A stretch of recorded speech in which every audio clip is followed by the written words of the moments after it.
भगवत चरणों में बारंबार प्रणाम। श्रीमद् भागवत की मंगलमय कथा में हम लोग प्रवेश करें उससे पूर्व भगवत चरणों का आश्रय लेते हुए अपनी वाणी को पवित्र करें। आप लोग भाव और श्रद्धा के साथ मेरे साथ गाएं। केशवा माधवा हरे कृष्णा मधुसूदना, हरे कृष्णा मधुसूदना, हरे कृष्णा मधुसूदना, केशवा माधवा हरे कृष्णा मधुसूदना।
केशवा माधवा हरे कृष्णा मधुसूदना हरे कृष्णा मधुसूदना हरे कृष्णा मधुसूदना केशवा माधवा हरे कृष्णा मधुसूदना।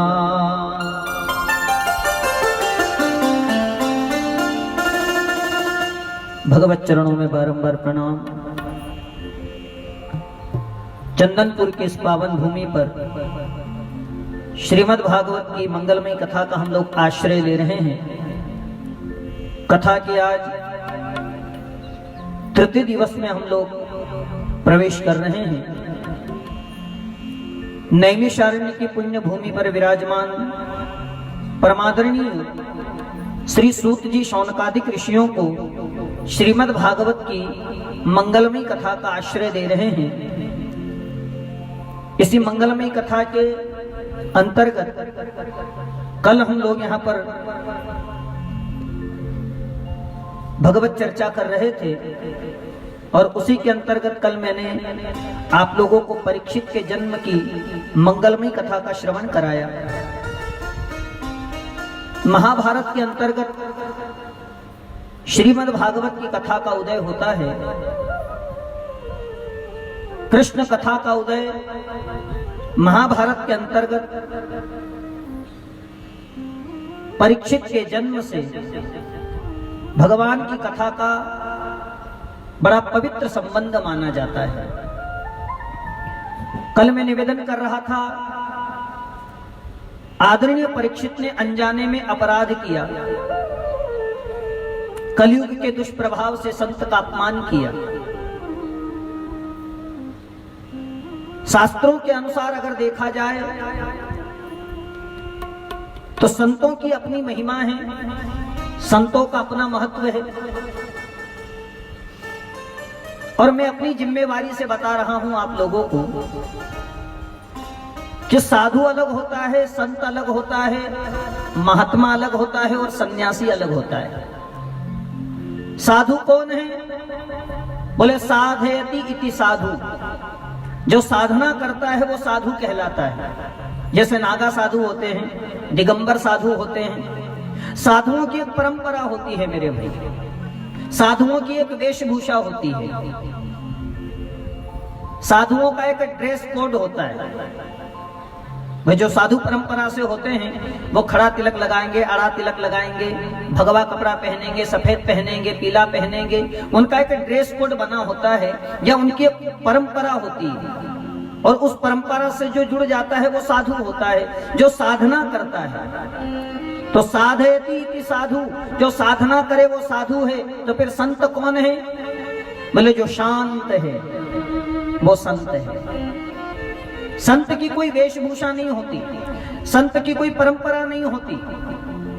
पैंट शर्ट पहनने वाला भी संत हो सकता है, धोती कुर्ता पहनने वाला भी संत हो सकता है। संत एक विचारधारा का नाम है, संत एक स्वभाव का नाम है, संत एक वृत्ति का नाम है। इसलिए भगवान स्वयं उद्धव से कहते हैं कि उद्धव मोहि संत सदा अति प्यारे। कि उद्धव मोहि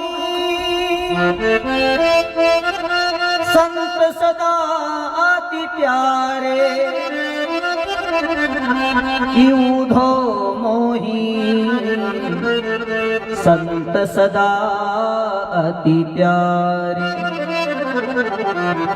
कि मैं संतन के पीछे जाऊं, मैं संतन के पीछे जाऊं, जहां जहां संत सिधारे।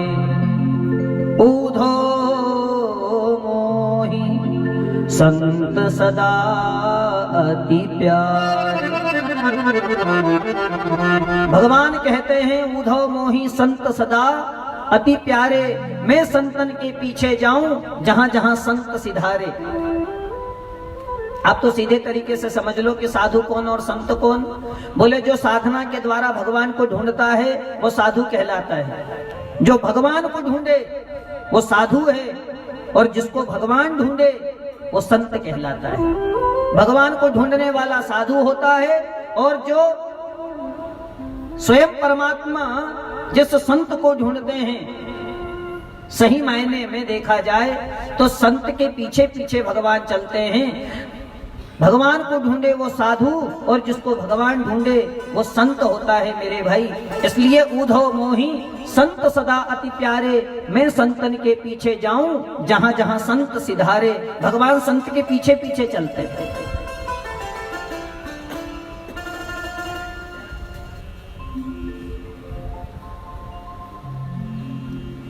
जब भगवती गंगा धरती पर आई, भागीरथ जी महाराज जब गंगा माता को धरती पर लाने के लिए तपस्या करते हैं, भागवत में कथा आती है, गंगा अवतरण की कथा। और गंगा की तो अपनी महिमा है मेरे भाई, गंगा का अपना महत्व है कि गंगा गंगा तीयो ब्रूयात् योजनानां शतैरपि मुच्यते सर्व पापेभ्यो विष्णुलोकं स गच्छति। गंगा गंगा तीयो ब्रूयात् योजनानां शतैरपि मुच्यते सर्व पापेभ्यो विष्णुलोकं स गच्छति। गंगा की अपनी महिमा है, जैसे नर्मदा का अपना महत्व है ना। नर्मदा पुराण में वर्णन आता है, नर्मदा के किनारे 60 करोड़ 60 हजार तीर्थ माने जाते हैं। कितने? 60 करोड़ 60 हजार तीर्थ, ऐसा नर्मदा पुराण में वर्णन है। नर्मदा के किनारे दक्षिण तट और उत्तर तट। वायु पुराण में तो 68 करोड़ तीर्थों का वर्णन मिलता है। तो जैसे नर्मदा की महिमा है, ऐसे गंगा का महत्व है मेरे भाई। जैसे गंगा विष्णुपदी है, भगवान विष्णु के चरणों से निकलने वाली गंगा है, भागीरथी गंगा है, विष्णुपदी गंगा है, ऐसे ही भगवान शंकर से प्रकट होने वाली नर्मदा शांकरी गंगा है, शंकर से प्रकट होने वाली। इसलिए कहा जाता है ना, मां नर्मदा तू है कलियुग की गंगा। नम्रता इति नर्मदा, जिसका कभी मरण नहीं होता, जो कभी मरती नहीं है, प्रलय काल में भी जो अजर अमर है मेरे भाई, वो नर्मदा। तो नर्मदा भी गंगा के समान। लेकिन शास्त्रों के अनुसार अगर देखा जाए तो गंगा की अपनी महिमा है। शास्त्र कहता है कि रेवा तीरे तपः कुर्यात् और मरणम जाह्नवी तटे। तपस्या और साधना करना है, उपासना करना है, भजन करना है, तो नर्मदा के किनारे पधारो। नर्मदा के किनारे जाओगे, साधना करोगे, पूजन करोगे, उपासना करोगे, तो उसकी अपनी महिमा है। तो रेवा तीरे तपः कुर्यात् और मरणम जाह्नवी तटे। अगर मरण हो तो गंगा के किनारे हो। कितना तो करना स्वामी जब प्राण तन से निकले, गोविंद नाम लेकर तब प्राण तन से निकले। श्री गंगा जी का तट हो और मेरा सांवरा निकट हो, किनारा हो गंगा जी का। आज भी अस्थियां गंगा जी में विसर्जन की जाती है मेरे भाई। तो गंगा की अपनी महिमा है, गंगा का अपना महत्व है। किसने कहा है कि लाख चमके तारे आफताब हो नहीं सकता, और रखो हजारों साल गंगा जल खराब हो नहीं सकता। कितने भी तारे कितने भी चमके, आकाश में करोड़ों तारे हैं, कोई गिनती नहीं लगा सकता। थोड़ा बेस बढ़ाओ। आकाश में कितने तारे हैं, लेकिन सारे तारे मिलकर के और चंद्रमा की बराबरी नहीं कर सकते। चंद्रमा तो अकेला ही काफी है ना आकाश में। लाख चमके तारे आफताब हो नहीं सकता। आफताब का मतलब होता है चंद्रमा। उर्दू में चंद्रमा को क्या कहा जाता है? आफताब। तो लाख चमके तारे आफताब हो नहीं सकता, रखो हजारों साल गंगा जल खराब हो नहीं सकता। झाड़ी में बंद रखो गंगा जी को। कई लोग लाते हैं ना गंगा जी, झाड़ी में बंद करके रख देते हैं। पहले तो जब गंगा जी लेके आते थे ना, तो दीवार में उसको पैक करके रख देते थे। दीवार का खोदा नो कम छाबी दे गंगा माता का। बाद में फिर निकालते थे गंगा जी को, जब पूजन करना हो, गंगा उद्यापन करना हो। ये बूढ़ी माता है तो जानती है, पुराने समय में गंगा जी की झाड़ी कहाँ धर, दीवार में छेद करके उसमें गंगा जी की झाड़ी को बंद करते थे। कितने साल की झाड़ी में बंद रहे गंगा, लेकिन गंगा का जल कभी खराब नहीं होता। होता है क्या? तुम हेडपंप कुआ को पानी धरो, माताएं तो जानती है, अगर 2-4 दिन में मटका साफ नहीं करे, मटके का पानी बदले नहीं, तो पानी कैसा लगेगा? पानी का स्वाद गड़बड़ हो जाएगा ना। लेकिन गंगा का पानी कितने साल भी झाड़ी में बंद रहे, लेकिन गंगा का पानी कभी खराब नहीं होता। तो जब भागीरथ जी महाराज धरती पर गंगा माता को लाने लगे, प्रार्थना करी, गंगा माता से निवेदन किया कि मेरे पूर्वजों का कल्याण करना है माँ, आप पधारे। गंगा ने कहा मैं चलने को तो तैयार। गंगा ने कहा लेकिन मुझे भगवान से कुछ बात करना है। तो गंगा माता ने भगवान से निवेदन किया कि भागीरथ मुझे ले जाना चाहता है, आपके चरणों से निकली मैं जनमानस को पवित्र करने के लिए धरती पर जा रही हूँ, लेकिन प्रभु मेरे मन में एक संशय है। भगवान ने कहा क्या हुआ? बोले देखो मैं धरती पर जाऊंगी, लोग आएंगे मुझ में डुबकी लगाएंगे, सारा पाप मेरे अंदर छोड़ के चले जाएंगे। भाई मैं पापों का निवारण करूंगी ना, लोग डुबकी लगाएंगे, सारे पाप छोड़ करके सारे पापों की निवृत्ति मैं कर दूंगी। अब दुनिया के पाप तो मैं मिटा दूंगी, दुनिया के लोगों को स्नान करने से, डुबकी लगाने से मैं पवित्र कर दूंगी, लेकिन सारा पाप तो मेरे अंदर इकट्ठा हो जाएगा। तो मैं दुनिया को पवित्र करूंगी तो मुझे कौन पवित्र करेगा? भाई मेरे अंदर भी तो इतना पाप इकट्ठा हो जाएगा ना, धोते धोते। राम तेरी गंगा मैली हो गई, पापियों के पाप धोते धोते। अरे भाई मैं भी तो मैली हो जाऊंगी, मेरे अंदर भी इतनी पापों की बाढ़ आ जाएगी, इतने लोग डुबकी लगाएंगे, इतना पाप मेरे अंदर इकट्ठा हो जाएगा। तो प्रभु मुझे ये बताइए कि मैं दुनिया को पवित्र करूंगी, लेकिन मुझे कौन पवित्र करेगा? तब भगवान ने गंगा से कहा कि गंगा तू दुनिया को पवित्र करेगी, लेकिन कोई साधु संत महापुरुष अगर तुझ में स्नान कर ले तो समझ लेना तू भी पवित्र हो जाएगी। गंगा दुनिया को पवित्र करती है, लेकिन जो गंगा को भी पवित्र करने का सामर्थ्य रखते हैं वो संत महापुरुष होते हैं मेरे भाई। संतों का आश्रय लेने से गंगा भी पवित्र हो जाती है। तो साधु अलग, संत अलग, महात्मा अलग। महात्मा कौन है? गीता में कहा है महांतस्ते समचित्ताः प्रशांता स महात्मा। जो सागर की तरह धीर गंभीर है मेरे भाई, अनुकूल प्रतिकूल परिस्थिति में समान रहता है, सुख और दुख में हर अवस्था में जो सदैव सम और प्रसन्न रहता है वो महात्मा कहलाता है।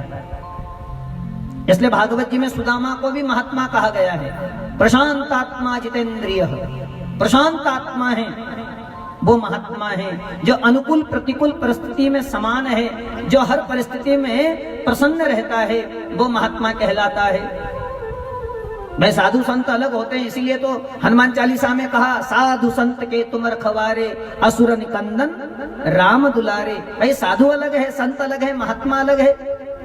और सन्यासी कौन?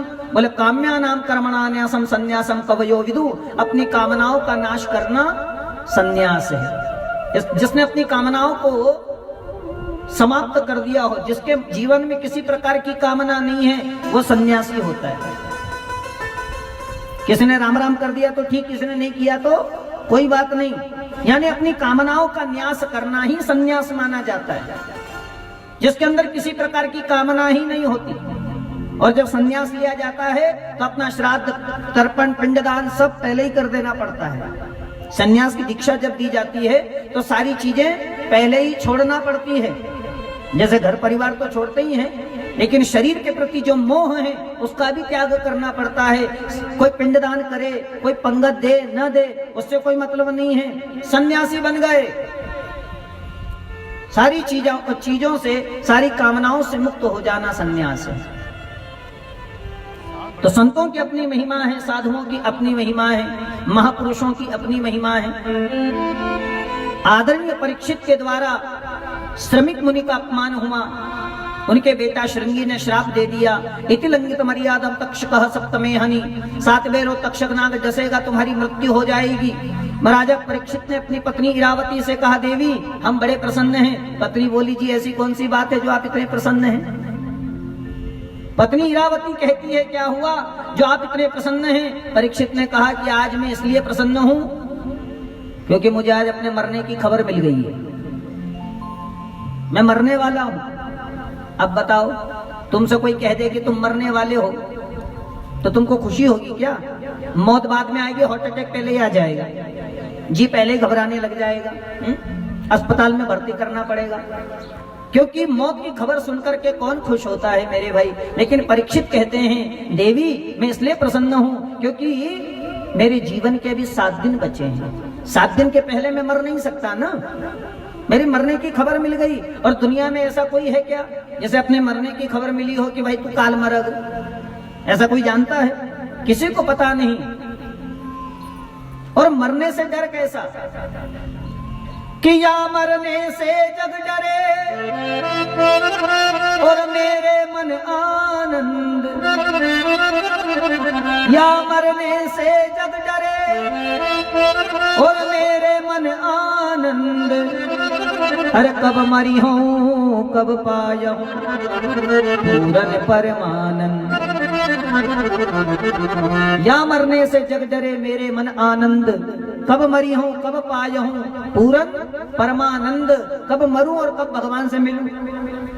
देवी मैं तो बड़ा प्रसन्न हूं, बड़ा खुश हूं।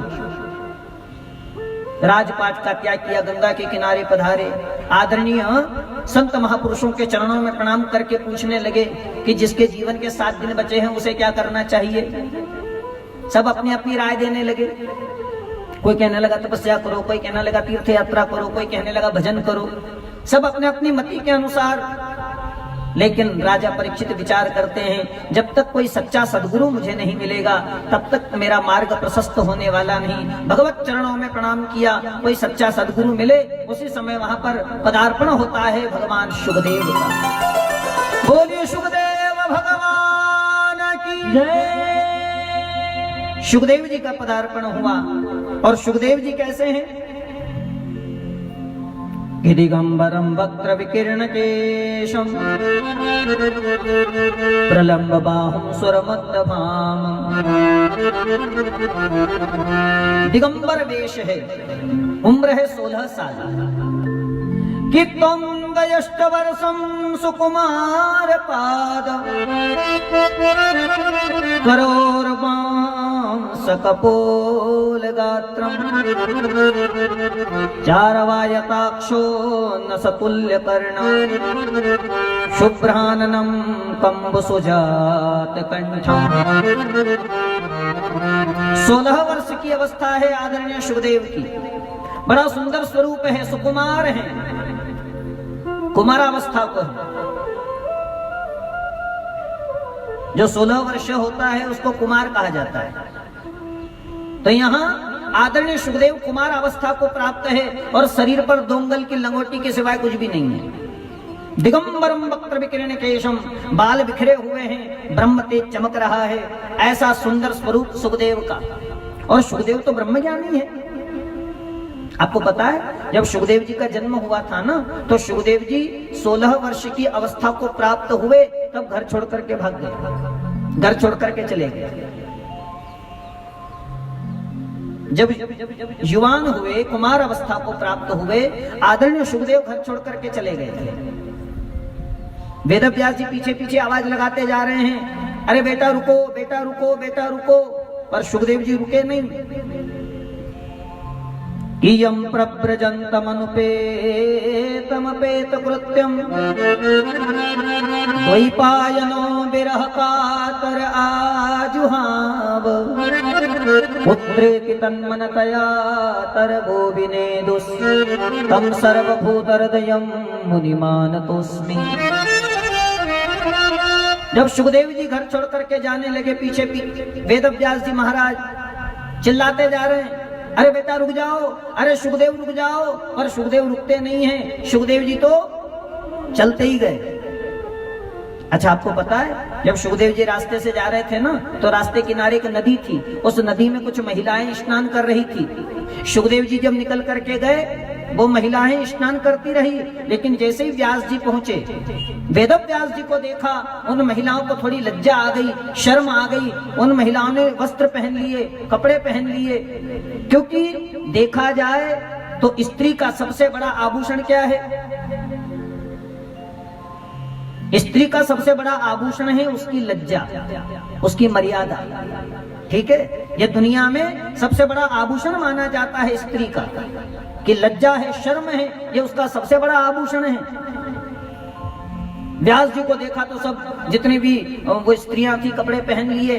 तो व्यास जी ने देखा कि मेरा बेटा तो जा रहा है और रोकने पर भी रुकता नहीं है, लेकिन मुझे इन माताओं से बात करना है। माताओं से निवेदन करके व्यास जी ने कहा कि सुनिए, पुरुष मात्र को देख करके स्त्री को लज्जा करना चाहिए।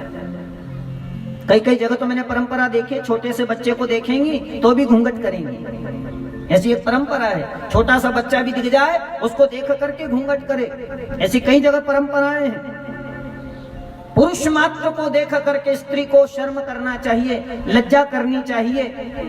मेरा नौजवान बेटा इधर से निकल करके गया, तुमने उसको देखा पर कपड़े नहीं पहने, लज्जा नहीं आई, शर्म नहीं आई। मैं बूढ़ा आदमी तुम्हारी बाप की उम्र का, मुझे देख करके तुम लज्जा करती हो, शर्म करती हो, कारण क्या? तब उन स्त्रियों ने बड़ा प्यारा जवाब दिया कि महाराज, आपका जो बेटा सुखदेव है ना, वो ब्रह्मज्ञानी है, उसको तो यही नहीं मालूम है कि स्त्री कौन है और पुरुष कौन।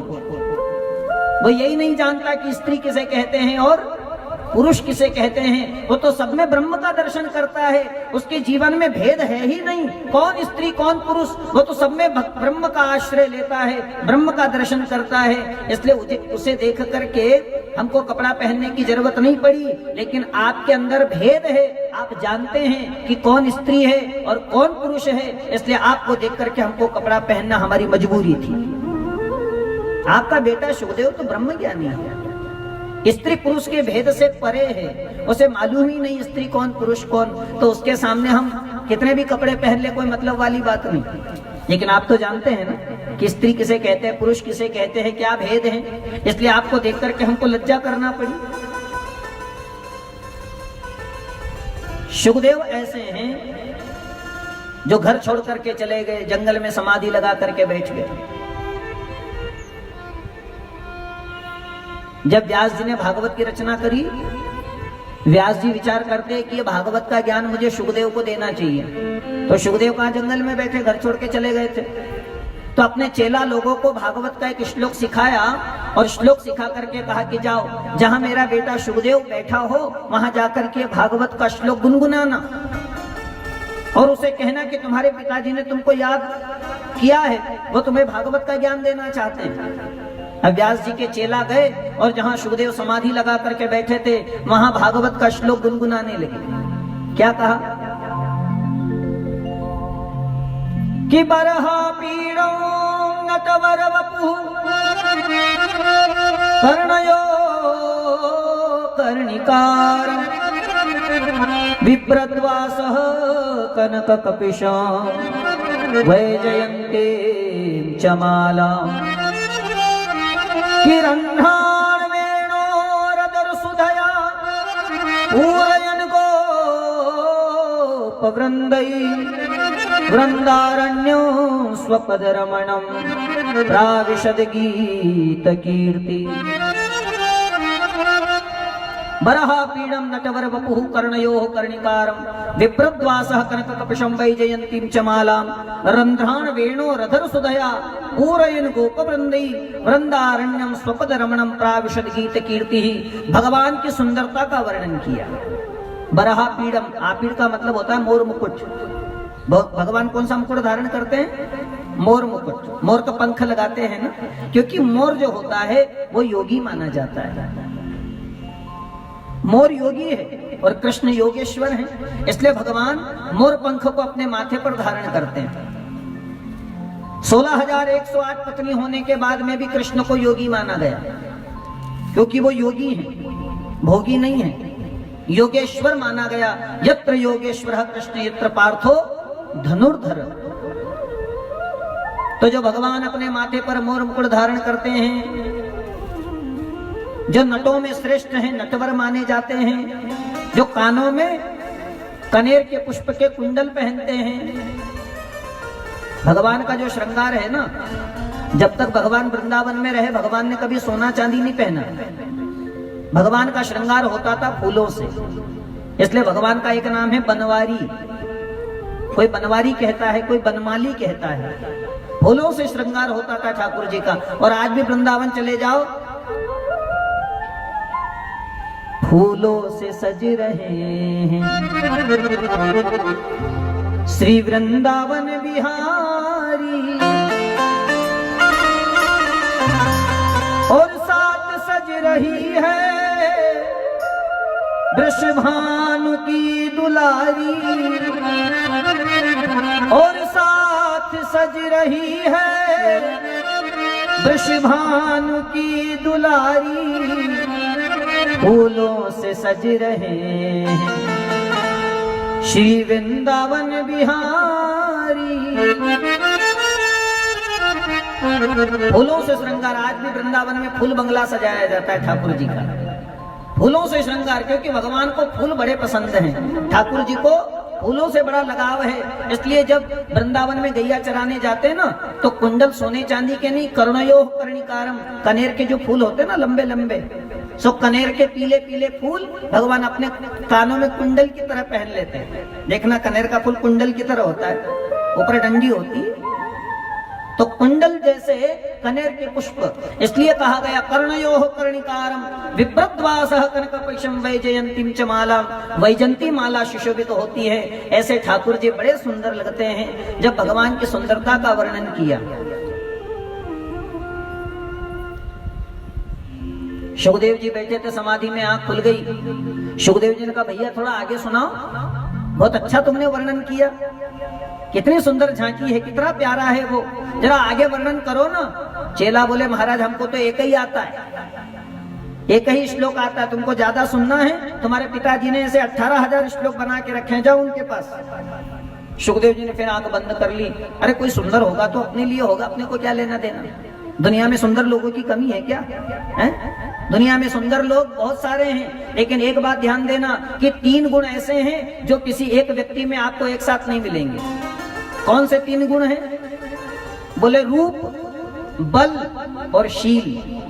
रूपवान होना, बलवान होना और शीलवान होना, ये 3 गुण किसी एक व्यक्ति के अंदर आपको मिल जाए बड़ा मुश्किल होता है।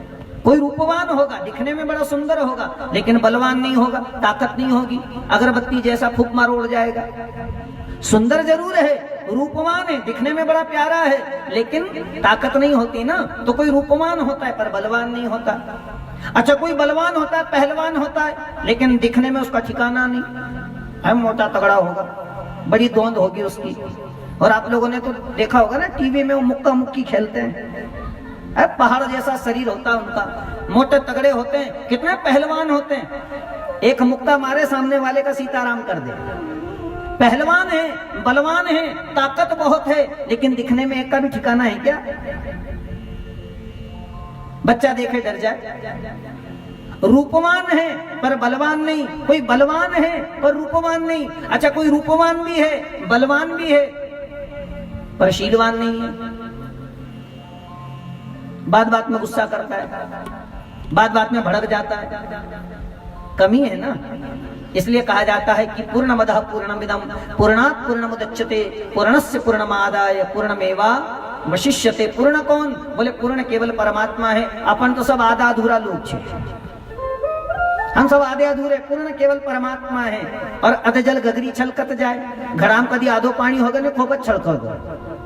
भाई घड़े में अगर पूरा पानी बहुत भरा होगा तो घड़ा कभी छलकेगा नहीं, और कभी घड़ा में आधो पानी हुयो तो खोबत छलक। हम लोग भी छलकते ज्यादा हैं, क्योंकि पूर्ण केवल परमात्मा है। थोड़ा कुछ मिला नहीं, 1 मिनट में फूलचंद पटेल बन जाएंगे। तुमको तो मालूम चले कभी 1 घंटो अच्छो पानी पड़ी जाए, ये छोटा मोटा खाई खुदरा ऊपर आई जाए। एक घंटों कभी झमाझम पानी पड़ तो नदी नाला खाई खोदरा छोटा मोटा सब ऊपर आई जाए। सागर में कितनी नदियां जाकर के मिलती है, समुद्र में कितनी नदियां जाकर के मिलती है। आकाशात पतितम तोयम यथा गच्छति सागरम, आकाश से गिरने वाला जल सागर में जाकर के मिलता है। कितनी नदियां जाकर के समुद्र में मिलती है, लेकिन समुद्र कभी अपनी मर्यादा नहीं तोड़ता। कितना भी पानी गिरे, कभी कभी सुनामी जैसी लहरें आ जाती है, नहीं तो समुद्र बड़ी मर्यादा में। कितना पानी, कितनी नदियां मिलती है समुद्र में, समुद्र कभी मर्यादा तोड़ता है। लेकिन खाई खोदरा एक घंटों पानी में पड़े तो झट से ऊपर आई जाए।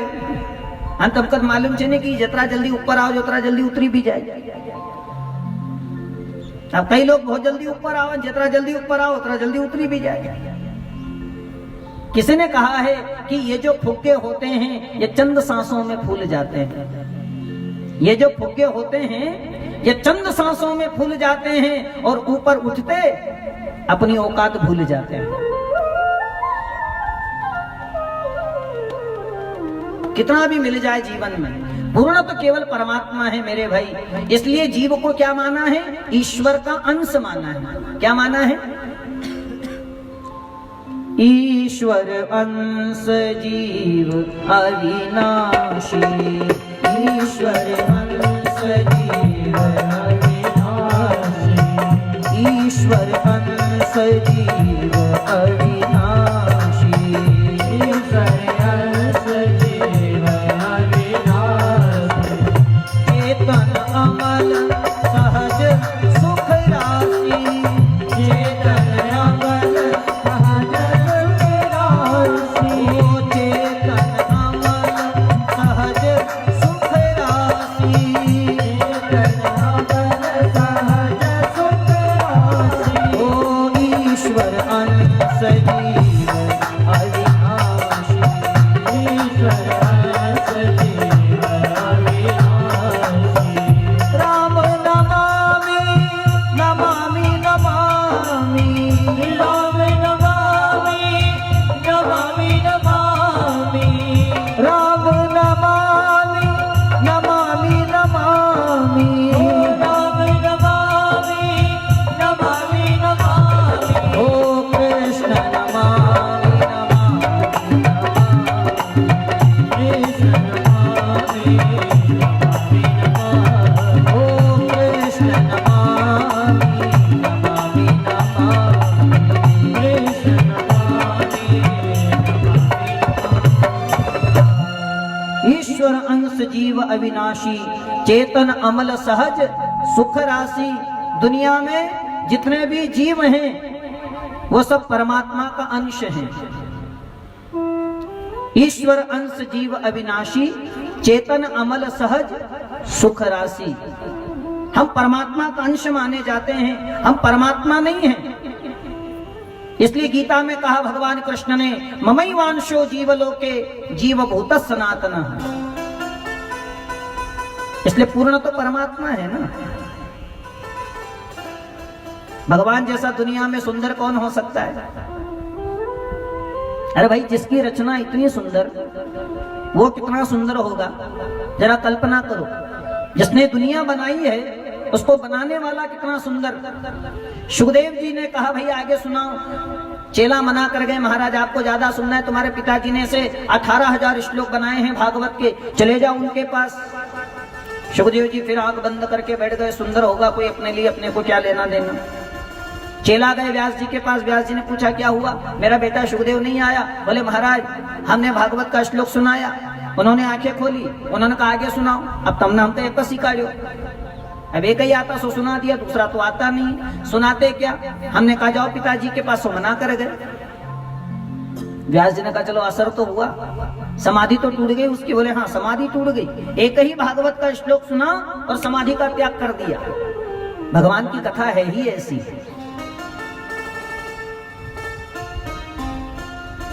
ढूंढा तुझे जहां में तेरा पता नहीं, और जब लगा तेरा पता अब मेरा पता नहीं। वो तो है ही ऐसा कि ढूंढा तुझे जहां में और तेरा पता नहीं, और जब लगा तेरा पता अब मेरा पता नहीं।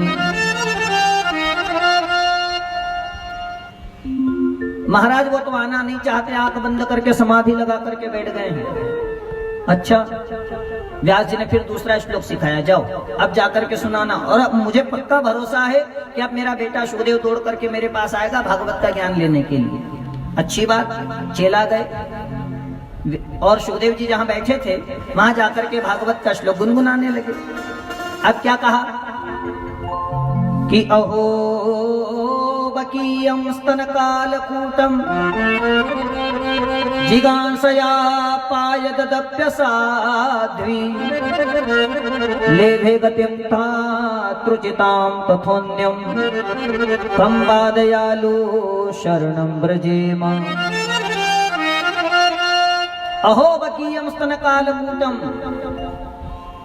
वर्णन किया कि जो बकी भगवान को मारने के लिए आई थी, अहो भाग्य है उस बकी का, उस पूतना का जो भगवान को मारने के लिए जहर पिलाने के लिए गई थी, लेकिन भगवान ने दया करके उस पूतना का कल्याण कर दिया। जो पूतना मारने गई थी उसी पूतना को मोक्ष दिया ना, उसी पूतना को सदगति प्रदान करी। भगवान ने पूतना को नरक नहीं भेजा, जबकि भगवान को मारने गई थी पूतना, लेकिन भगवान दया के सागर हैं, करुणा के सागर हैं। भगवान ने कृपा करी और पूतना का कल्याण कर दिया। तो अहो बकीयं स्तनकालकूटं जिघांसया पायददप्यसाध्वी लेभे गतिं धातृचितां तथोन्यं कं वा दयालु शरणं व्रजेम। ऐसा दयालु कौन हो सकता है? इसलिए भगवान को दीन बंधु कहा जाता है। क्या कहा जाता है? वो दीन बंधु है, वो दयालु है मेरे भाई। कि तू दयालु दीन हो, तू दानी हो भिकारी, अरे हो प्रसिद्ध पात की, तो पाप कुंजहारी, तू दयालु दीन हो। भगवान दया के सागर हैं। तू दयालु दीन हो, तू दानी हो भिकारी। वो दानी है, हम भिकारी हैं, है? वो इतना दया का सागर है। और वैसे भी हम परमात्मा के द्वार पर जाते हैं क्या करने के लिए? भक्ति करने के लिए, मांगने के लिए। काय के लिए जाते हैं? मांगने के लिए जाते हैं। हमारी भक्ति भी जो है ना वो मांगने वाली है। देखो दो भक्ति है, एक है मल भक्ति, एक है अमल भक्ति। भागवत में वर्णन उसका। मल भक्ति होती है मांगने वाली। आपने अगरबत्ती लगाई, नारियल चढ़ाया, कपूर जलाया, लेकिन उसके बदले कुछ डिमांड, कुछ मांग लिया आपने। 1 रुपए का कपूर जलाएंगे और 1 लाख रुपए की डिमांड करेंगे। लोग बड़े होशियार हैं। आरती भी उतारते जाएंगे और साथ में लिस्ट भी लगाते जाएंगे कि सुख संपत्ति करावे, कष्ट मिटे तन काउम जय जगदीश हरे। आरती काय को उतारते हैं? बोले भगवान, लिस्ट भी साथ में ही लगा रहे हैं ना आरती में। आरती भी करते जा रहे हैं। और क्यों आरती कर रहे हैं? बोले सुख मिले, संपत्ति मिले, धन मिले, सुख संपत्ति करावे, कष्ट मिटे तन काउम जय जगदीश हरे। मांगने वाली भक्ति है, इसको कहते हैं मल भक्ति। और दूसरी, बोले दूसरी होती है अमल भक्ति, जिसमें कोई मांग नहीं होती, कोई डिमांड नहीं होती, क्योंकि मांगा उससे जाता है जिसे मालूम न हो। और भगवान तो सब जानता है, फिर मांगने की क्या जरूरत? किसने कहा है कि तेरे दर पर आना मेरा काम है और मेरी बिगड़ी बनाना तेरा काम है? हमारा काम है उसके द्वार पर जाना, मांगने वाली भक्ति नहीं। और चलो भगवान से मांगो, कोई बुराई नहीं है, भगवान से ही मांगना चाहिए। लेकिन क्या मांगना? अपन का मांगनू भी कहा हुआ, मांगना याद नहीं हमको। एक भगत जी गए भगवान के मंदिर में, भगवान प्रसन्न हो गए। भगवान ने कहा मांग क्या चाहिए? है ना, अपना खींचा में हाथ ना क्यों, तमाकू की डब्बी निकाली, इनका जरा चूनो दे दी। अब मांगना भी तो याद होना चाहिए ना। एक बार क्या हुआ कि 26 जनवरी अभी आने वाली, तो राष्ट्रपति गए जेल खाने में मुलाकात करने कैदियों से। बड़े बड़े अच्छे अच्छे काम करके जेल खाने में गए थे कैदी लोग, अपराधी लोग। तो राष्ट्रपति मिलने गया उनसे। राष्ट्रपति ने कैदियों से मुलाकात करी और उनसे कहा भाई देखो 26 जनवरी है और हम चाहते हैं कि तुम जो मांगो हम तुम्हें प्रदान करेंगे। राष्ट्रपति कह रहा है। और देखो राष्ट्रपति के पास अधिकार होता है कि अगर किसी को फांसी की सजा हो रही हो, अगर राष्ट्रपति कह दे तो राष्ट्रपति के कहने से फांसी की सजा भी माफ हो जाती है। राष्ट्रपति के पास इतना अधिकार होता है कि राष्ट्रपति अगर कह दे कि भाई इसको फांसी की सजा न दी जाए तो राष्ट्रपति के कहने से फांसी की सजा नहीं हो सकती, माफी दे सकता है राष्ट्रपति। अब कैदियों से मुलाकात करी तो राष्ट्रपति ने कहा भाई तुमको कोई प्रॉब्लम तो नहीं है, कुछ मांगना है तुमको, कोई किसी वस्तु की अगर तुम्हारे जीवन में जरूरत हो, यहाँ पर कोई परेशानी हो तो कहो, तुम जो कहोगे मैं करने को तैयार। चलो मांगो क्या चाहिए।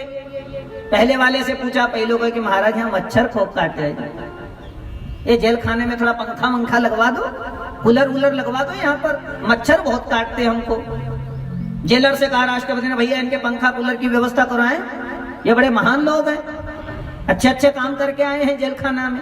किसी ने चोरी करी, किसी ने डाका डाला है, किसी ने बलात्कार किया है, कोई भ्रष्टाचारी है, इतने बढ़िया बढ़िया काम करने वाले, इनके लिए कूलर व्यवस्था करो। दूसरे से पूछा भैया आपको कोई प्रॉब्लम? अरे महाराज क्या बताएं, खाने का ठिकाना नहीं, पानी जैसी दाल को एक दानों भी देखा तो काम। थोड़ा बढ़िया हरी सब्जी मिला करे, है थोड़ी रोटी भी घी लगी हुई चकाचक मिले, खाने में मजा आना चाहिए। जेलर से कहा भैया थोड़ा इनके खाने पीने की व्यवस्था देखो। अच्छी बात है। तीसरे से पूछा क्यों भाई? तुमको देखो जो कहोगे मैं करूंगा, मांगो क्या चाहिए। तीसरो कहे महाराज सवना कलेणी यहाँ टाट मिले, नीचे सवना पड़े, जरा पलंग वलंग लगा दो, अच्छा बढ़िया पलंग हो, गादी हो, रजी चकाचक बढ़िया नींद आए। जेलर से कहा देखो इनके लिए थोड़े सोने की व्यवस्था ढंग से करो। अब राष्ट्रपति कह रहा है कि मांगो क्या चाहिए। कई को पलंग मांगी रोज, कई को पंखो मांगी रोज, कई को खाना तो मांगी रोज, पर बंदो कई को आसो नहीं, कई तो यहाँ से बाहर निकालो। अब राष्ट्रपति कहता कहो मैं क्या करूं, तुम जो कहोगे मैं करने को तैयार। पलंग मांगी रहा है, खाना तो मांगी रहा है, यहाँ नहीं मारांगा, पर कई को आसोन कई लोग यहाँ से बाहर निकालो हमका। बा अपनी भी हालत वसी होना, कैदी ने जसी छे कई कितना पाप करी ना अपन आया न, फिर भी यहाँ कई मांगी रहे, बोले सुख मिली जाए, धन मिली जाए, पैसा मिली जाए। आसो ने कई तो कि भगवान का भवसागर सी पार करो। कोई ये नहीं कहता कि मुझे मुक्त करो, मुझे मुक्ति दे दो, मेरा कल्याण कर दो, बस रुपया मिल जाए, धन मिल जाए। हम लोगों की हालत भी उस कैदियों जैसी है मेरे भाई। न जाने कितने जन्म जन्मांतर के पाप हमने किए, भटक रहे हैं हम लोग, कई योनियों में भटकते भटकते यहाँ आए और यहाँ भी फिर चक्कर में पड़ गए मेरे भाई। मांगना याद नहीं है। राष्ट्रपति तो सबको जेल खाने से निकाल सकता है ना, अब वो भी तो राष्ट्रपति है, हम सबका मालिक है। जो मांगोगे मिलेगा ना, पर मांगो याद कहां से पढ़ना को, मांगना याद ही नहीं है।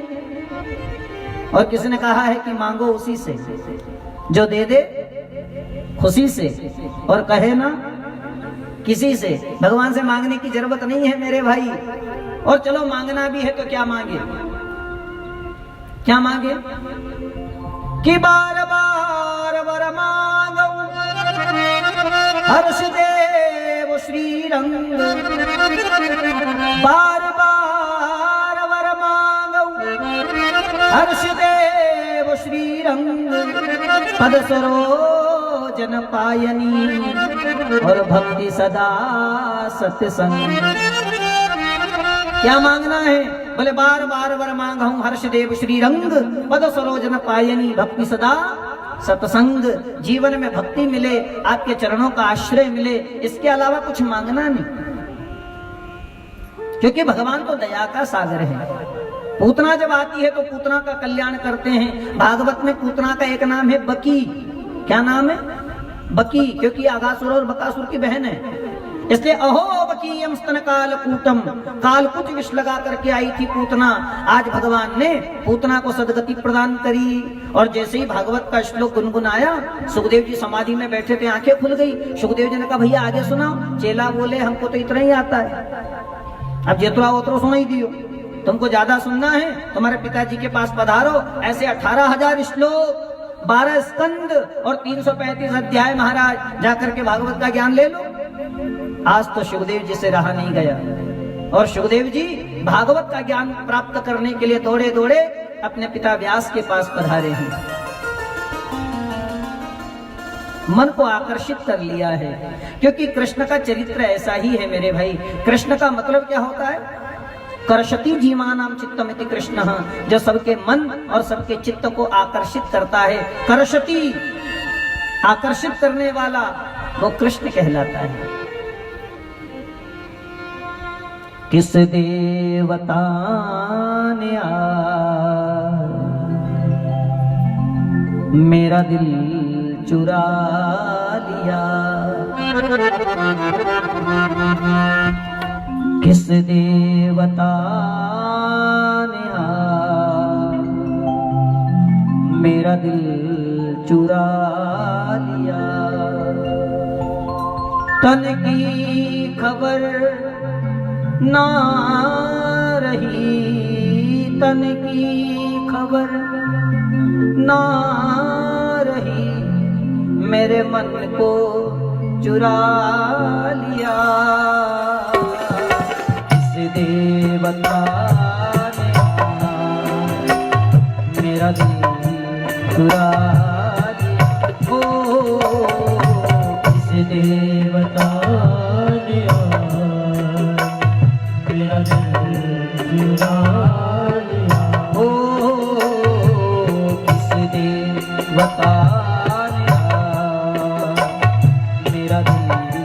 चुरा लिया, हो किस देवता ने, सभी गाइए, मेरा दिल चुरा लिया। तन की खबर ना रही, तन की खबर ना रही, तन की खबर ना रही, तन की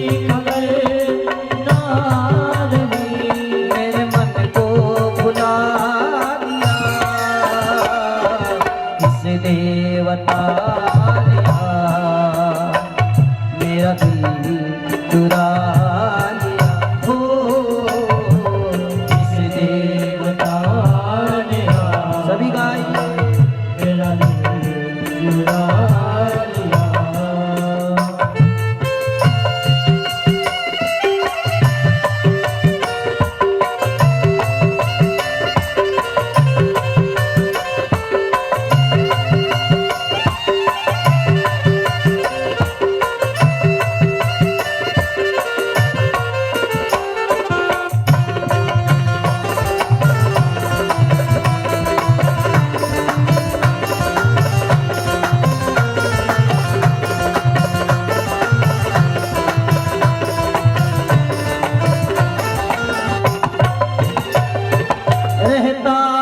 पास में सदा लेकिन छिपा हुआ हो, रहता था पास में सदा लेकिन छिपा हुआ, रहता था पास में सदा लेकिन छिपा हुआ हो, रहता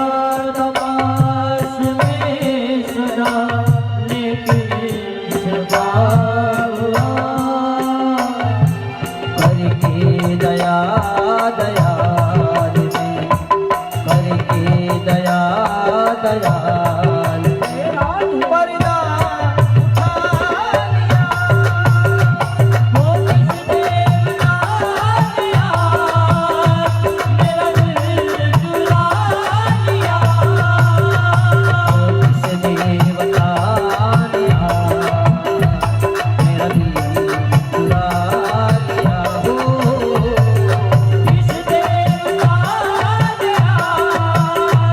मेरा दिल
देखिए, जब दुनिया में कुछ नहीं था तब भी वो परमात्मा था, जब चारों तरफ पानी था तब भी वो परमात्मा था।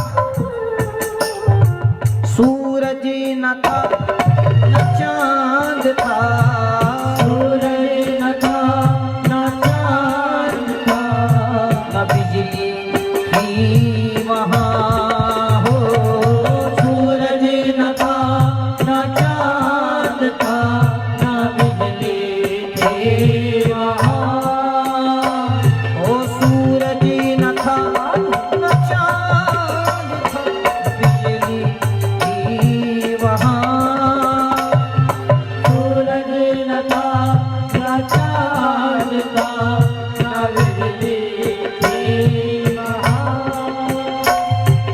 एकदम अजब श्याम का, एकदम अजब श्याम का जलवा दिखा दिया।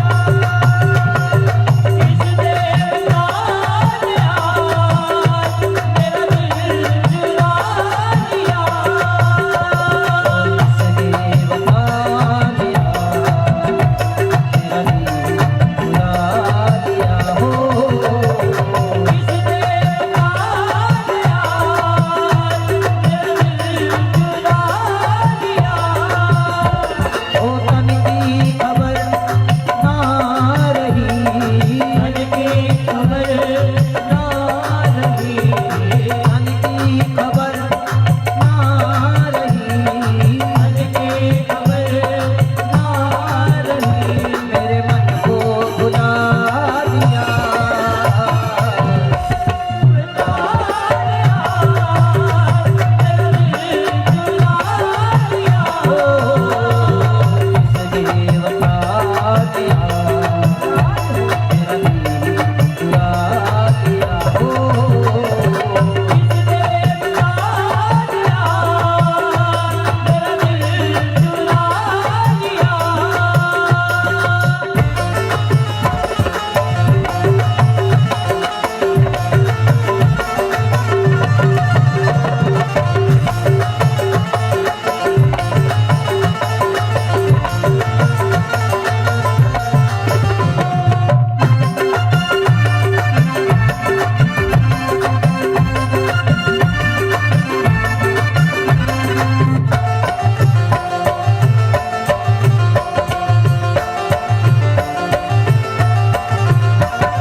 करके कसूर माफ मेरे, करके कसूर माफ मेरे, जन्म जन्म के हो।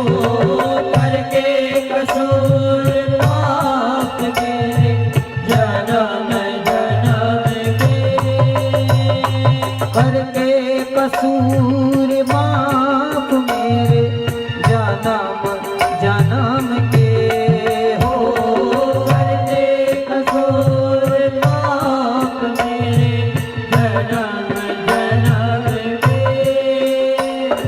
ब्रह्मानंद अपने चरण में, ब्रह्मानंद अपने चरण में, ओ ब्रह्मानंद अपने चरण में, ब्रह्मानंद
किस देवता ने आज मेरा दिल चुरा लिया।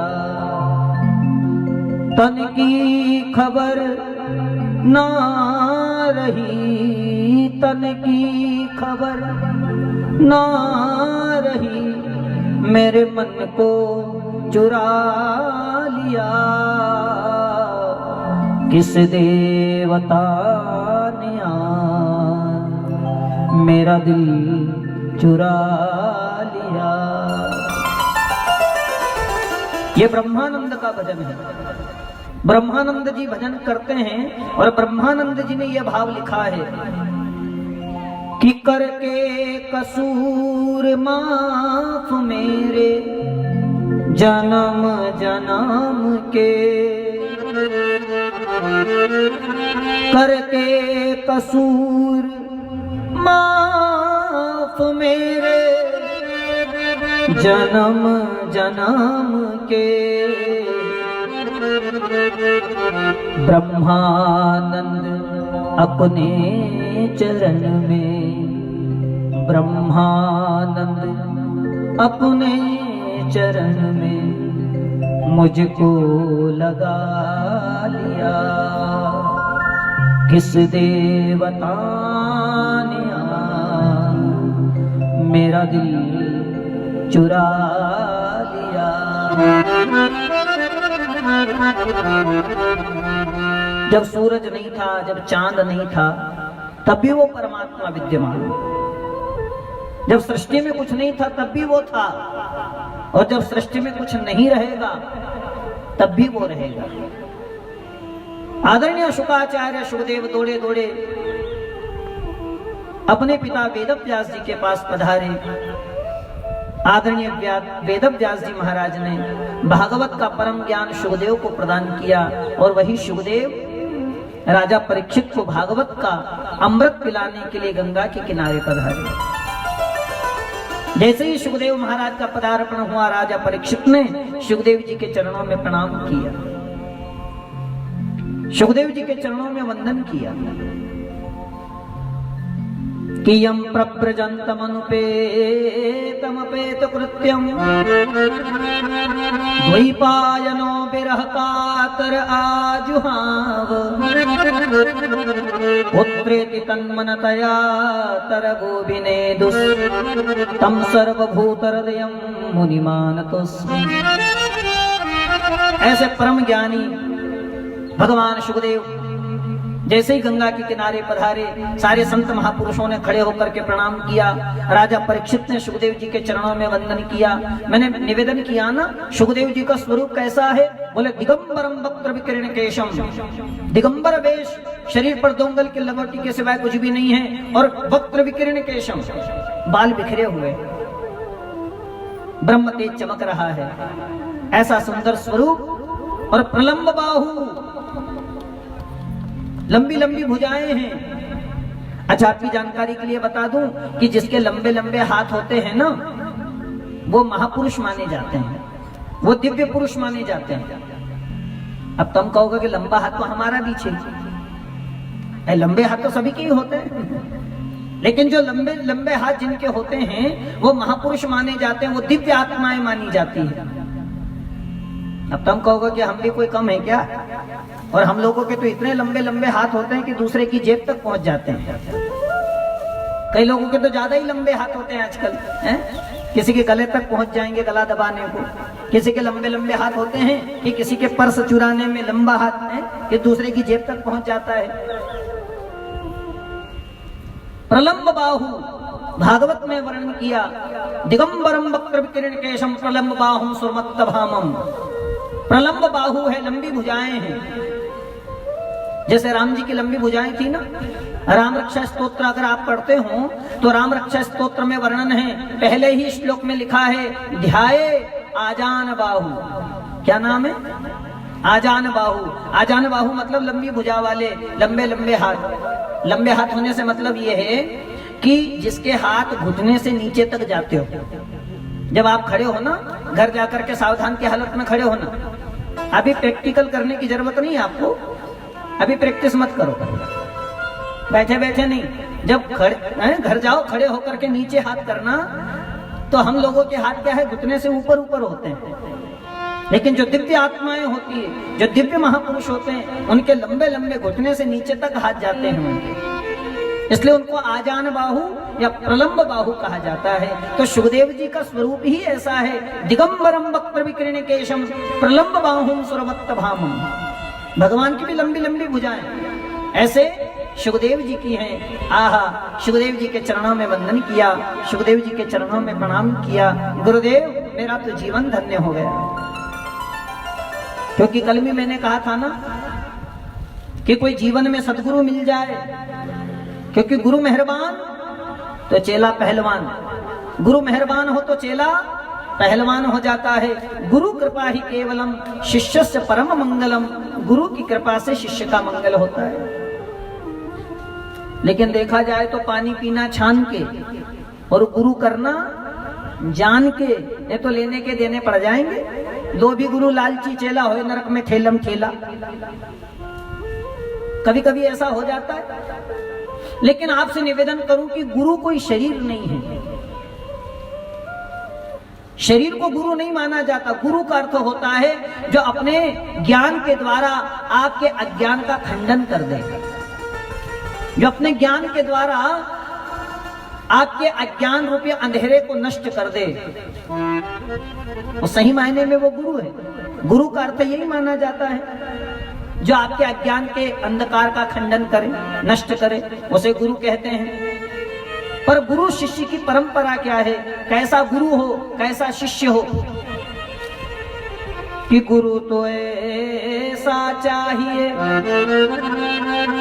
जो शिष्य से कुछ ना ले, और शिष्य ऐसा चाहिए जो गुरु को सब कुछ दे।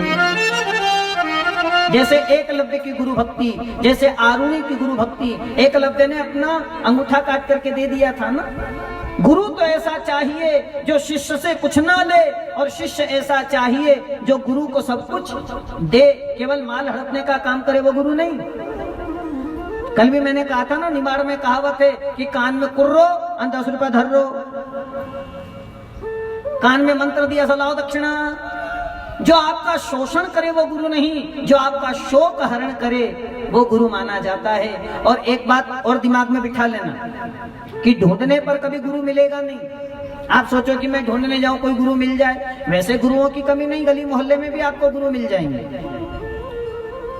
गुरुओं की कमी नहीं दुनिया में। आओ गुरु, करो पीना शुरू, बदनाम करके रख दिया नाम को, गुरु नाम को बदनाम कर दिया। गुरुओं की कमी नहीं है मेरे भाई, ढूंढने जाओगे 50 गुरु मिल जाएंगे आपको। लेकिन सच्चा गुरु तो तब मिलता है ना जब हमारे अंदर शिष्य बनने की योग्यता आती है।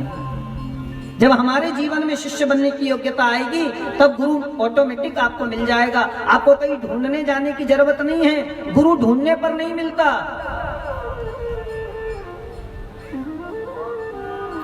गुरु खोजने से नहीं मिलता मेरे भाई, गुरु स्वयं में खो जाने से मिलता है। खोजने से गुरु नहीं मिलेगा, बल्कि स्वयं में खो जाने से गुरु मिलेगा। स्वयं को ऐसा बना लो, ऐसी योग्यता और पात्रता आपके जीवन में आ जाए। राजा परीक्षित सुखदेव महाराज को कहीं ढूंढने थोड़ी गए थे, भागवत में प्रमाण।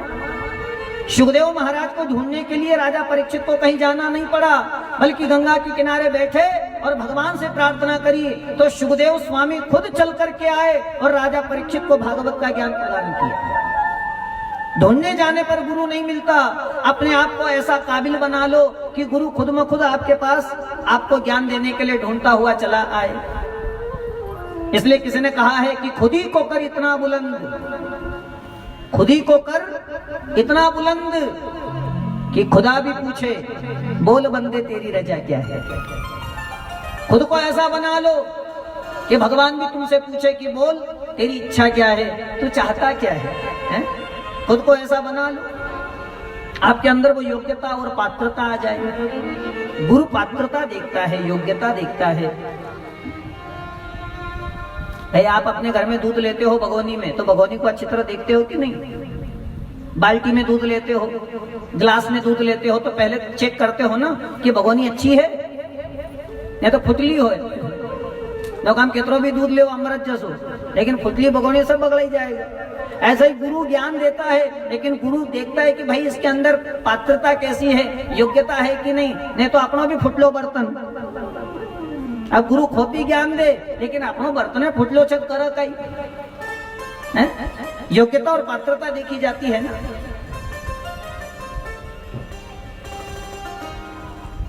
शिष्य ऐसा हो जो गुरु को समर्पित हो जाए, और गुरु ऐसा हो जो केवल शोषण नहीं शोक हरण करे। सुखदेव जी के चरणों में राजा परीक्षित ने प्रणाम किया, वंदन किया, गुरुदेव के चरणों में नमन किया। आइए हम लोग अपने अपने गुरु का स्मरण करते हुए मेरे साथ आप लोग भाव से गाएंगे। सतगुरु तुम्हारे प्यार ने जीना सिखा दिया है, अरे मुझको तुम्हारे प्यार ने इंसान बना दिया है, अरे मुझको तुम्हारे प्यार ने इंसान बना दिया है। सतगुरु तुम्हारे प्यार ने जीना सिखा दिया है, सतगुरु तुम्हारे प्यार में।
सतगुरु तुम्हारे प्यार जीना सिखा दिया है, सतगुरु तुम्हारे प्यार जीना सिखा दिया है, सतगुरु तुम्हारे प्यार जीना सिखा दिया है, सतगुरु तुम्हारे प्यार जीना सिखा दिया है। ओ मुझको तुम्हारे प्यार ने इंसान बना दिया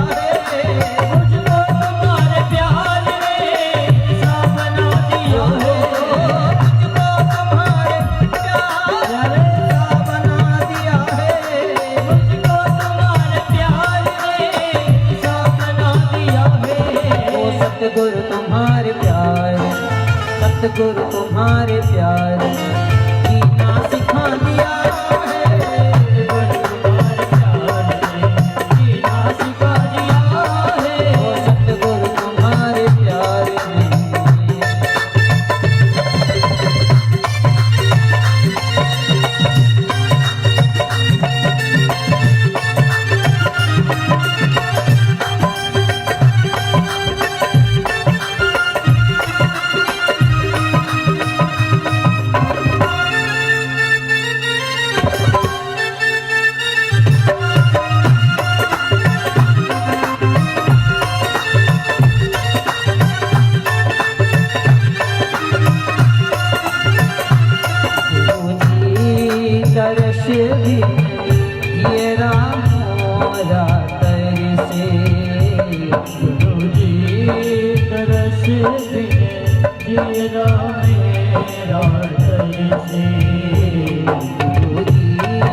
दर्श जियरा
तेरे दर पे, किस्मत ने तेरे दर पे, किस्मत ने तेरे दर पे आने के काबिल बना दिया है।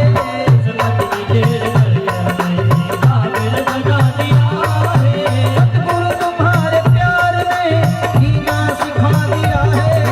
सतगुरु तुम्हारे प्यार ने जीना सिखा दिया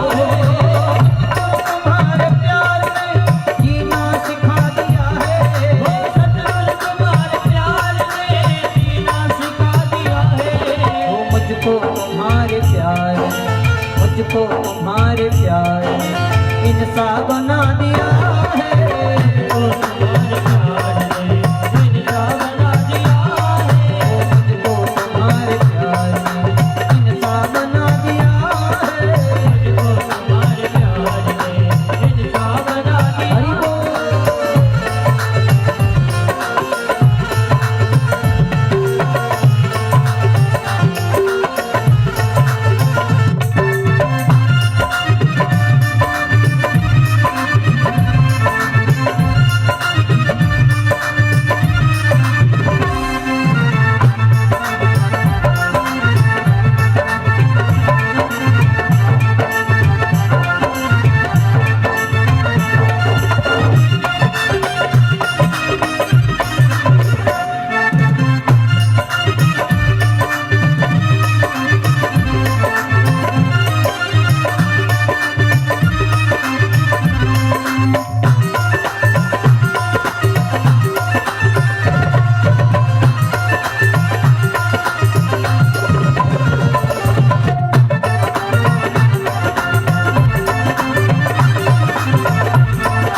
मस्ती का जाम आपने, मस्ती का जाम आपने ऐसा पिला दिया है।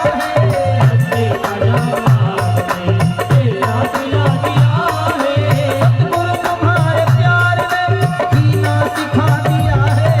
सतगुरु तुम्हारे प्यार ने इंसा बना दिया है।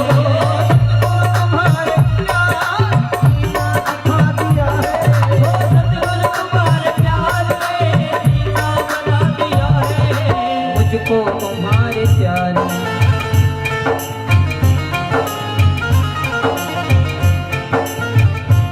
गुरुर् ब्रह्मा गुरुर्विष्णु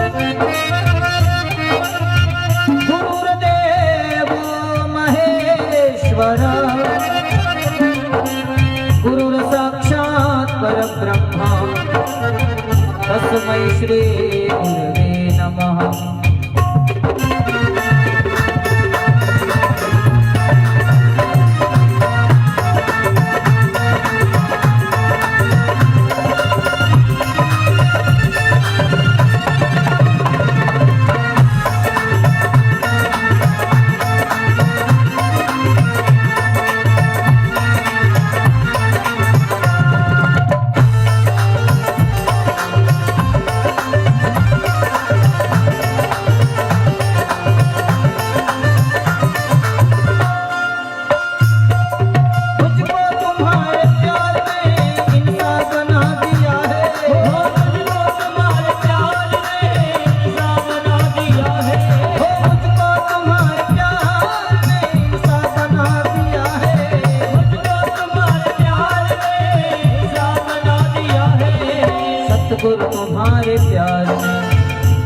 सतगुरु तुम्हारे प्यार ने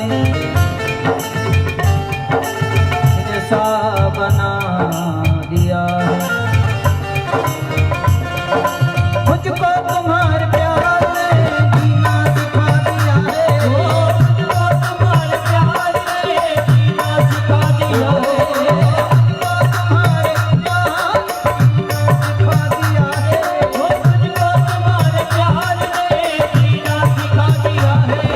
सतगुरु तुम्हारे प्यार, गुरु तुम्हारे प्यार, सतगुरु तुम्हारे प्यार जीना सिखा दिया है। सतगुरु तुम्हारे प्यार ने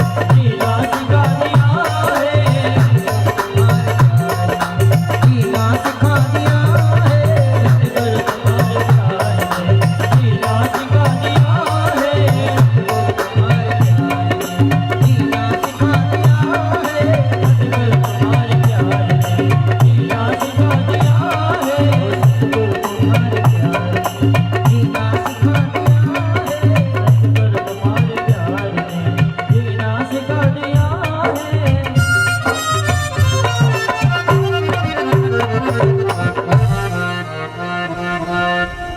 मुझको तुम्हारे प्यार ने इंसान बना दिया है।